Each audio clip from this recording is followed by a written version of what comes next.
eti Diamond wewe huna baya, wewe tajiri, yani wewe ukifa huozi, wewe unatoa, sio nini. Sasa hiyo ndio nini yani? Ndio nasaidia nini mimi yani? Ndio nini yani? Kwa mfano namsifia Diamond, wewe una pesa, wewe tajiri, wewe ndio kila kitu. Sasa mimi nanisaidia nini hiyo? Wewe Diamond amekosea kwenda kupiga show ya bilioni 2.7 mwezi wa Ramadhani. Hakukosea, ingelikuwa mwezi wa kawaida tu, mwezi wa kupare. Lakini huu mwezi wa Ramadhani ni mwezi mtukufu, afu ni kioo cha jamii, watu wanakuangalia. Unajua kuna wengine ambao hawajui dini wanaanza kuona kama ni sahihi kufanya purukushani zingine za kilimwengu katika mwezi wa Ramadhani. Umeona, viko vitu ambavyo tunaweza kufanya. Mfano, mtu aliyooa ana uwezo wa kufutari na akala baada ya kufutari, ila hawezi kula ndo akafutari. Au sio bana? Asante kwa kuichagua QTV Tanzania. Kwa kwanza kutazama video zetu kwa kubonyeza subscribe button nyekundu hapo chini ya screen yako, kisha bonyeza alama ya kengele itakayojitokeza. Bwana Diamond kaenda kupiga show kwenye birthday party ya bilionea moja kutoka Ghana. Japo maoni ni mengi kwamba kwenye mwezi mtukufu wa Ramadhani sio sahihi mwanamuziki kuwa na movement kwenda kupiga show kama miezi mingine. Hii unaizungumziaje AT? Haijakaa vizuri. Haijakaa poa kabisa. Haijakaa poa kabisa kiimani. Kiimani lakini. Kwenye dini haijakaa poa sana kabisa. Kwa mimi siwezi. Mimi siwezi. Unaelewa? Lakini tunapia tu ushauri kwamba tuna maisha baada ya hapa.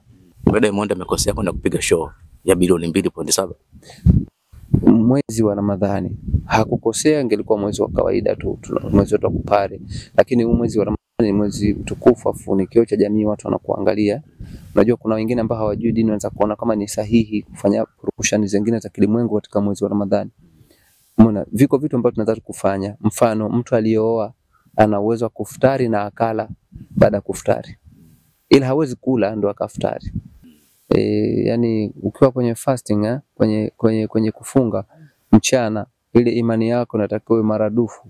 Kuna vitu hata usiku kama hutaki kuvifanya usivifanye. Kwa hiyo kwenye mwezi mtukufu wa Ramadhani hata show ukifanya haipendezi kwa Mwenyezi Mungu.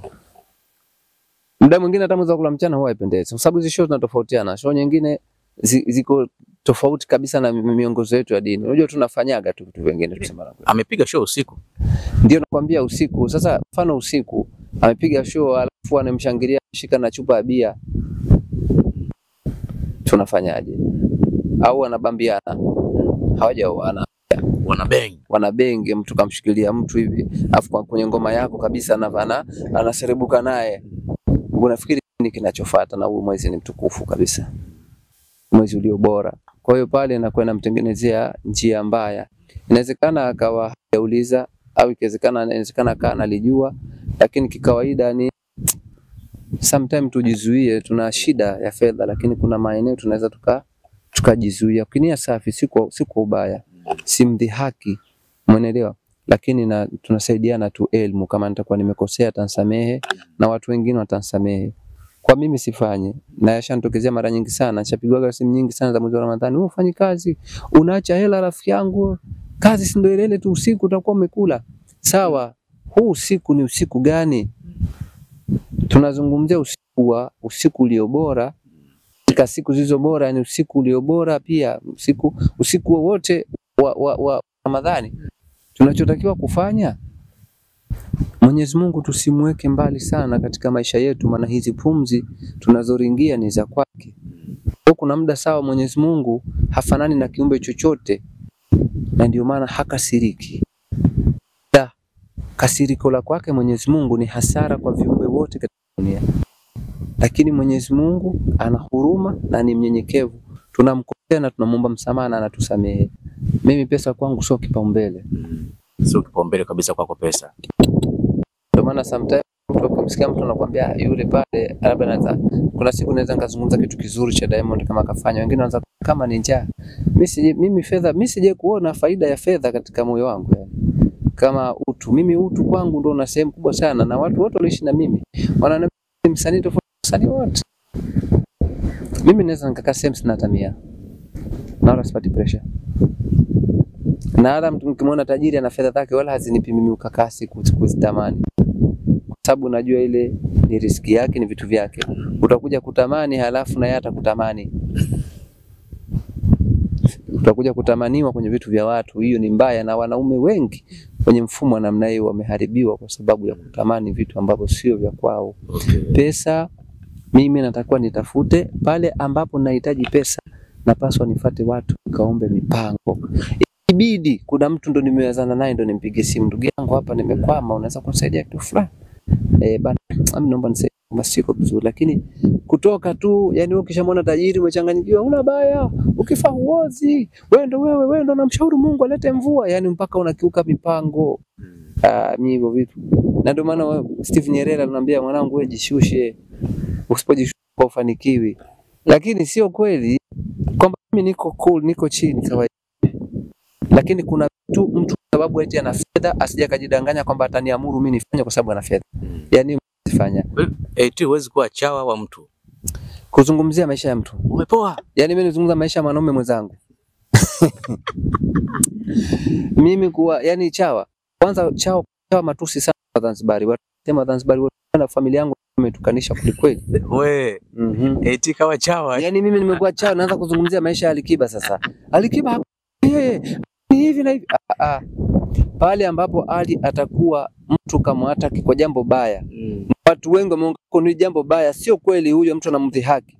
Na sio yeye tu, mtu yote tutaliingilia kwa ajili ya kuwekana sawa. Lakini mimi nianze kutoka eti Diamond wewe huna baya, wewe tajiri, yani wewe ukifa huozi, wewe unatoa, sio nini. Sasa hiyo ndio nini yani? Ndio nasaidia nini mimi yani?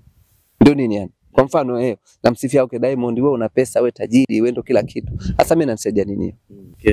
Kwa hiyo hayo ndio mambo ambayo yapo, lakini mimi kwenda yani kumpigia mtu yani kwanza kumwambia sijui wewe nini, usio unamiliki magari, sio tajiri, wewe ndio huwezi, si ndio hivi, hata sijui hata Rwanda yenyewe nakuomba wewe msaada.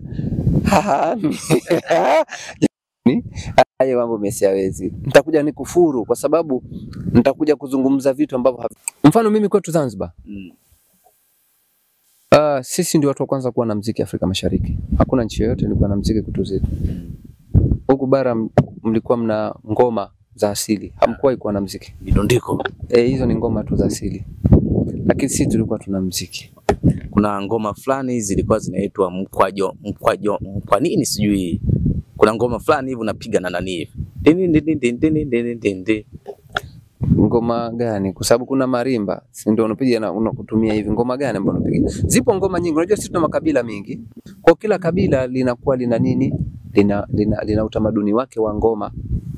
Sijui umeelewa?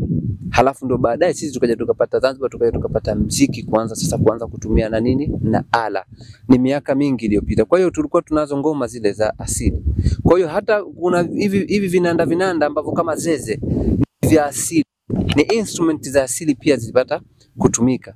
Lakini kuna watu walikuwa na instrument nyingi za kutumia. Kwa sababu kama zeze inatumika kila mama. Hata Nigeria wana zeze, Ghana wana zeze, Wagogo wana zeze. Ni chombo ambacho kila mtu alikuwa anatumia.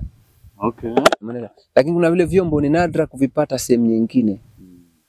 Halafu na wale watu wakaamua kuanzisha burudani kwa sababu maeneo mengi sana yalikuwa ni maeneo kama vile ilikuwa ni utumwa tu, watu wanatumwa. Lakini kuna maeneo kama sisi wakati Baraghashi anatawala, mwanae Said bin Said, yeye alikuwa anapenda sana burudani, anapenda orchestra, yani vyombo ala nini. Kwa hiyo alishakuja kutawala mpaka wapi? Mpaka Bagamoyo. Sawa. Simenelewa. Kwa hiyo ni hivyo. Kwa hiyo Tanzania ni nchi ambayo ina heshima, ina vitu vingi ambavyo tulikuwa kunavyo, lakini kama mimi nazungumza upande wa Zanzibar, tuna namna ya kuonesha dunia kile ambacho tuko nacho. Sijui umeelewa. Kwa hiyo watu bado hawajaoneshwa vile vitu ambavyo Zanzibar vipo kwenye swala sana.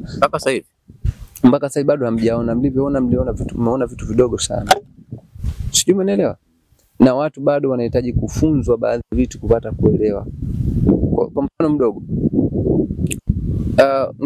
Nchi kama Kenya wanawazungumzia wasanii wa zamani wa taarabu wakubwa, mfano mmoja anaitwa Juma Balo, mwingine anaitwa Malika. Lakini kwetu sisi hawa Zanzibar ni wadogo sana, ni wasanii wa juzi. Umeelewa? Hata kuna wimbo Malika alishaimba wimbo wa kwetu sisi wa Siti binti Sadi, Mhogo wa Jang'ombe. Mhogo wa Jang'ombe Siti binti Sadi aliupiga kwenye mfumo wa msewe. Muziki wa Zanzibar unaitwa msewe, lakini ulipigwa kwenye mdundo wa msewe. lakini baadaye akaja akaurudia nani?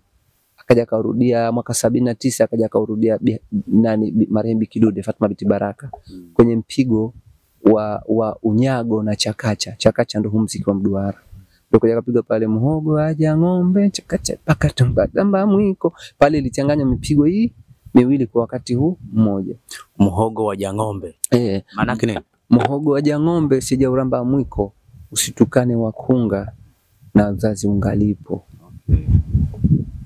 Sijui umeelewa? Sasa hii nyimbo ina mafumbo sana. Ni nyimbo ya kiutu uzima. Na hizi ndo zako hizi. Nyimbo ambazo zina tafsida manake zina ficha vitu. Kwa sababu nyimbo zamani zilikuwa zikiimbwa kwenye tafsida sana. Hata hizi nyimbo za wazee wetu za dansi zilikuwa zikiimbwa kwenye tafsida sana. Umeelewa? Kwa hiyo tulikuwa hatuweki mambo open kwa sababu tuna kizazi. Sasa hivi kizazi tunakidestroy kutokana na mujibu wa ngoma tunazozitoa. Kwa hiyo tunalazimika na sisi ambao tulikuwa tukiimba nyimbo kama Bao la Kete tuje tuimbe nyimbo sasa za matusi shahiri dhahiri. Sasa pia tutakuwa tunapoteza CV, lakini pia tutakuwa tuna destroy kizazi. Na mimi kitu ambacho ninachokiogopa katika maisha yangu ni destroy kizazi. Kudestroy kizazi ni mbaya sana kwa sababu lawama unakuja kuzikuta kwa wajukuu wako na watoto wako kwamba wewe ulisababisha destroy hichi kizazi. Na hii pia inakuwa ni lawama pia katika uumbaji. Yani Mungu sasa umedestroy kizazi kuwatukanisha watu, waanze kutukana kuona matusi kama swala kawaida. Sisi leo tunafanya interview ambayo ina lecture. Sisi wa Tanzania ndio tulipata ustaarabu bila shurti. Watu wa Ulaya hawakuwa na ustaarabu mpaka leo hawana. Watu wa Ulaya hawakuwa na ustaarabu mpaka leo nini? Hawana. Ndio maana mtu kuvaa kichupi mbele ya baba yake bichi anaona kawaida sana. Ulaya hiyo. Ulaya. Na sisi hapa wengine wanafanya wanachukulia kama ni uzungu. Hakuna uzungu, ni kutokuwa na adabu. Kwa hii ni mbaya. Ndio pale unapokuja unaambia Waarabu waliuza watumwa. Watu wa kwanza kuuza watumwa walikuwa ni Wahindi kutoa Zanzibar. Sio Waarabu. Waarabu walikuwa wanauziwa watumwa. Sio kama historia inavyosema. Sio historia inavyosema. Eti aliyezuia utumwa alikuwa Mwingereza. Mwingereza hajawahi kuzuia kuuza watumwa. Aliyezuia watumwa wasiuzwe ni Said bin Said Mwarabu. Hiyo ni historia ya ukweli kabisa. Kwa hiyo Mwingereza alikuwa ananunua. Na hivi sio tu kwa sisi.